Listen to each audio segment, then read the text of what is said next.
Hello everyone मोर नाम इक्रामुल सरकार और तुम्हारे चाई आसा सरकार क्लासेस 8 यूट्यूब चैनल। तो ये मैं ले आसाम हिस्टरीर टप 200 कुएश्चन्स जियार पर माने आसाम जी आमार ADRE 2.0 एग्जाम चलि आछे जी आमार एग्जाम अलरेडी नोटिफिकेशन आहि गइছে এই एग्जामर टप 200 कुएश्चन माने मैं बारे बारे गई आছো यार पर मैं माने बहुत रिसार्च करी माने এই সিরিজটো লৈ আহিছো। ইতিমধ্যে মই আসাম পলিটিৰ এটা সিৰিজ লৈ আহিছিলো top 100 Assam polity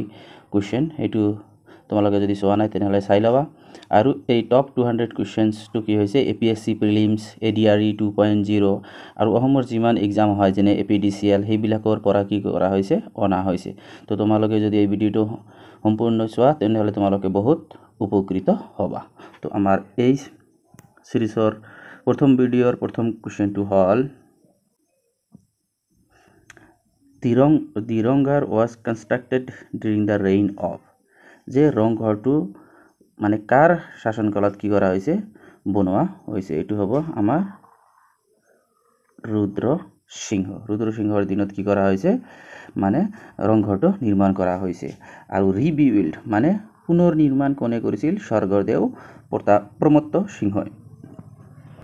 In 1940 to quit India movement, the British police shot dead Kanaklata and Mukunda Kakoti at এটু কি আছিল ADRE 2022 হবে এটু 23 লিখিছে পেপার 2 মানে আমার টাইপিং অলপ মিস্টেক হৈছে। তো পেপার 2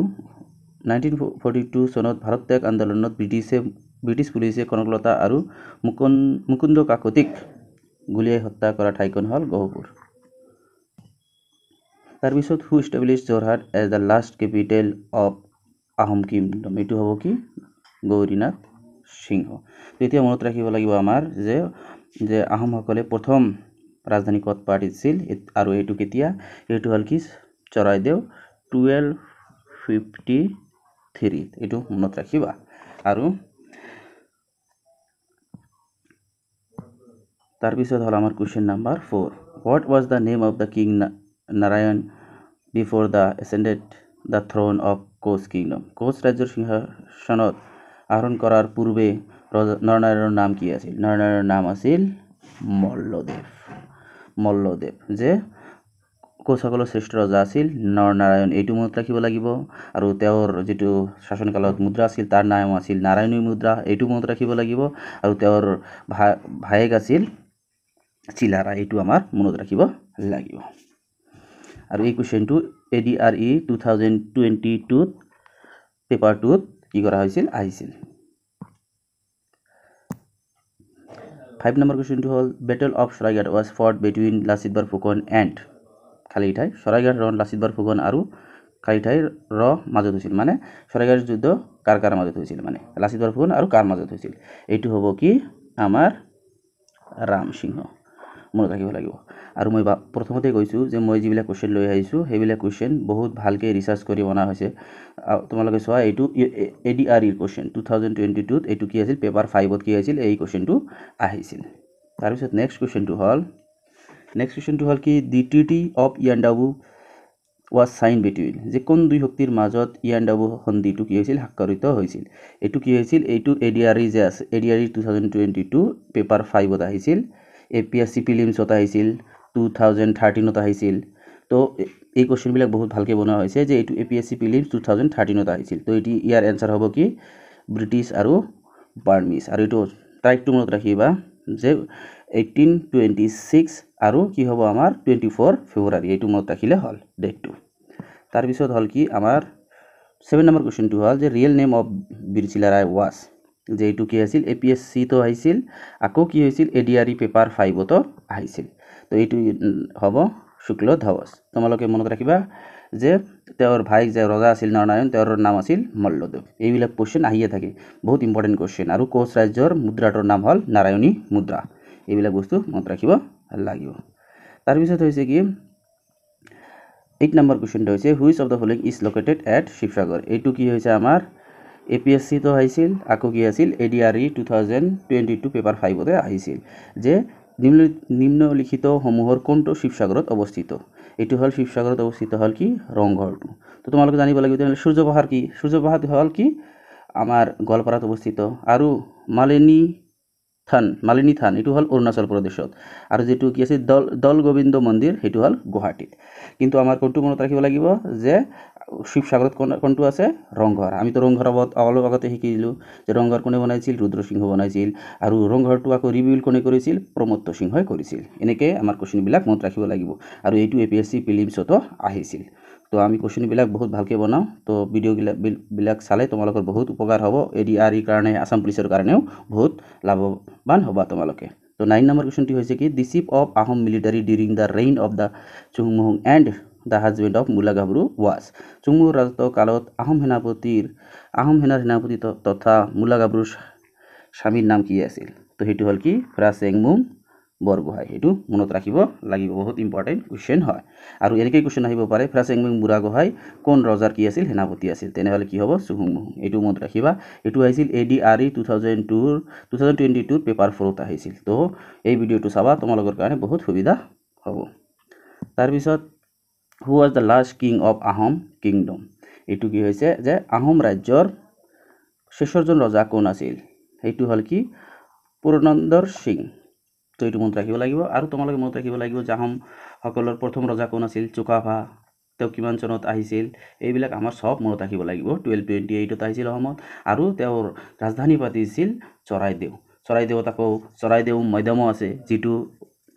মানে যোৱাকালি মানে কি কৰিছে মানে আমাৰ ওয়াৰ্ল্ড হেৰিটেজত অন্তৰ্ভুক্ত হৈছে আগতে ওয়াৰ্ল্ড হেৰিটেজত অন্তৰ্ভুক্ত আছিল কেৱল কাজিৰঙা মানাস এতিয়া আমাৰ কি হৈ গ'ল চৰাইদেউ মৈদামবিলাক হৈ গ'ল আমাৰ জানিব লাগিব চৰাইদেউ মৈদামবিলাক আকৌ কি যিবিলাক ৰজাৰ সকলৰ কি কৰা হৈছে বাৰিয়াল ডেট মানে তাতে কি কৰা হৈছে মানে পুতা হৈছিল বা তেওঁলোকৰ কবৰস্থান বুলি কোৱা হয় তাৰপিছত নেক্সট কুৱেশ্যনটো আহিল যে Hiuen Tsang visited Assam during the reign of the king কোনজন ৰজাৰ ৰাজত্বকালত হিউৱেন চাং অসম ভ্ৰমণ কৰিছিল তো এতিয়া এইটো হ'ব কি ভাস্কৰ বৰ্মন আৰু তোমালোকে মনত ৰাখিবা যে হিউৱেন চাং প্ৰথমতে আহিছিল হৰ্ষবৰ্ধনৰ ৰাজত্বকালত হৰ্ষবৰ্ধন আৰু ভাস্কৰ বৰ্মন একে সময়ৰে ৰজা দুয়োজনে বন্ধু আছিল এইটো মনত ৰাখিলে হ'ল the first capital of Ahom was এইটো কি আছিল চৰাইদেউ এইটো মনত ৰাখিব লাগিব আৰু এই চৰাইদেউ যিটো ৰাজধানী সেইটো কোনে পাতিছিল চুকাফাই পাতিছিল What was the ancient name of Assam mentioned in the Ramayana and Mahabharata? এইটো হ'ল কি প্ৰাগজ্যোতিষপুৰ বুলি কোৱা হৈছে কিন্তু কামৰূপ ক'ত কোৱা হৈছে পুৰাণ আৰু তন্ত্ৰবিলাকত কি হৈছে আমাৰ অসমৰ নাম কামৰূপ বুলি মানে উল্লেখ আছে কিন্তু তোমালোকে মনত ৰাখিবা ৰামায়ণ আৰু মহাভাৰতত প্ৰাগজ্যোতিষপুৰ বুলি কি আছে প্ৰাগজ্যোতিষপুৰ বুলি উল্লেখ আছে আৰু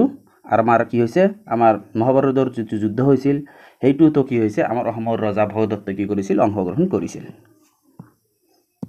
তাৰপিছত name the two medieval text that were compiled in the region of Assam Assam সংকলিত হোৱা মধ্যযুগৰ দুখন গ্ৰন্থৰ নাম কি হ'ব এটো হ'ব কালিকা পুৰাণ আৰু ইগনি তন্ত্ৰ তাৰপিছত according to the epic Mahabharata who ruled Pragjyotishpur kingdom during the Kurukshetra war তো এটো হল কি আমাৰ ইয়াত ভালকে ভুল বানামটো হিমান শুদ্ধ হোৱা নাই টাইপিংত মিস্টেক হৈছে ইয়াত হ'ব কি ভগদত্ত আৰু মনত ৰাখিব লাগিব যে ভগদত্তৰ ছোৱালী ভানুমতি কি আছিল দুৰ্যোধনৰ লগত কি হৈছিল বিয়া হৈছিল এইবিলাকো আমাৰ ৰিলেটেড আছে এইবিলাক মনত ৰাখিব লাগিব আৰু ভগদত্তই কৌৰৱৰ হৈ কি কৰিছিল যুদ্ধ কৰিছিল পাণ্ডৱৰ বিৰুদ্ধে তাৰ পিছত কোৱেশ্চন আহিল আমাৰ 16 who was the founder of Pal dynasty আমাৰ এটো মনত ৰাখিব লাগিব ব্ৰহ্মপাল আৰু ধৰ্মপাল আছিল কি আমাৰ পাল বংশৰ শ্ৰেষ্ঠ ৰজা এনসাৰটো হল এইটো ব্ৰহ্মপাল তাৰপিছত who was the leader of 1857 revolt in Assam এইটো হ'ব আমাৰ Maniram Dewan next who organized Mrityu Bahini in fighting for India's independence in Assam কোন অসমত ভাৰতৰ স্বাধীনতা যুঁজত মৃত্যু বাহিনী গঠন কৰিছিল তো এইটো হ'ব কি আমাৰ পুষ্পলতা দাস আৰু মনত ৰাখিবা যে পুষ্পলতা দাস অসমৰ পৰা প্ৰথম মহিলা যি ৰাজ্যসভাত কি কৰিছিল ৰাজ্যসভাৰ সদস্য আছিল আৰু MP আছিল মফিদা আহমেদ এইটো মনত ৰাখিবা আৰু অসমৰ প্ৰথম মহিলা মুখ্যমন্ত্ৰী আনোৱাৰা টাইমুৰ আছিল এইটো মনত ৰাখিবা ভালকে তাৰ পিছত Dimapur the capital of Kasari kingdom was occupied by Ahom king Suhumung এইটো Suhumung মনত ৰাখিবা Suhumung answer হ'ব তাৰ পিছত কি হৈছে কামাখ্যা একেলগে হ'ব টাইপিং অলপ প্ৰবলেম হৈছে দি কামাখ্যা টেম্পল was ৰিবিল্ড হ'ব বাই আহোম বাই দ্য কোচ কিং APSC প্ৰিলিমছত আহিছিল 2014ত তো এইটো কামাখ্যা মন্দিৰটো কোনে পুনৰুদ্ধাৰ কৰিছিল এইটো হ'ল নৰনাৰায়ণ তোমালোকে এতিয়া চাব পাৰা যে প্ৰত্যেকটা কুৱেশ্যনে কি হৈছে যে APSC প্ৰিলিমছৰ পৰা মই তোমালোকক দিছোঁ কাৰণ কুৱেশ্যনবিলাক কি হ'ব তোমালোকৰ এইটো APSC প্ৰিলিমছ 2014ত আহিছিল সব কুৱেশ্যনবিলাক কি কৰা হৈছে যে তোমালোকৰ কুৱেশ্যনবিলাক বহুত কি হ'ব অলপ টাফ হ'ব কাৰণ তোমালোকে জানা ভালকে থাৰ্ড গ্ৰেডৰ 12 পাস যেটো কি হৈছে হাই সেকেন্ডাৰী পাস যেটো থাৰ্ড গ্ৰেডৰ এক্সাম হ'ব এইটোত 11 লাখ মান কি হৈছে এপ্লাই কৰিছে আৰু পোষ্ট আছে 3700 তেনেহলে কম্পিটিশন বহুত ভালকে হ'ব তো আমি APSC লেভেলৰ কি কৰিব লাগিব প্ৰিপাৰেচন কৰিব লাগিব তো আমাৰ চেনেলটো তোমালোকে ফলো কৰিবা আমি APSC ৰ যিবিলাক প্ৰিলিমছৰ কোৱেশ্চন আছে আৰু APSC লেভেলৰ তোমালোকক প্ৰিপাৰেচন কৰাম তো এই ভিডিওটো যদি ভাল লাগে তোমালোকৰ ফ্ৰেণ্ডসকলৰ মাজত কি কৰিবা শেয়াৰ কৰিবা আৰু তোমালোকে এই ভিডিওটো ফলো এই চেনেলটো ফলো কৰিবা তেনেহলে তোমালোকে এনেকুৱা APSC লেভেলৰ কোৱেশ্চন আৰু তোমালোকৰ পৰীক্ষাৰ কাৰণে এইবিলাক ADR ৰ কাৰণে বহুত সুবিধা হ'ব ধন্যবাদ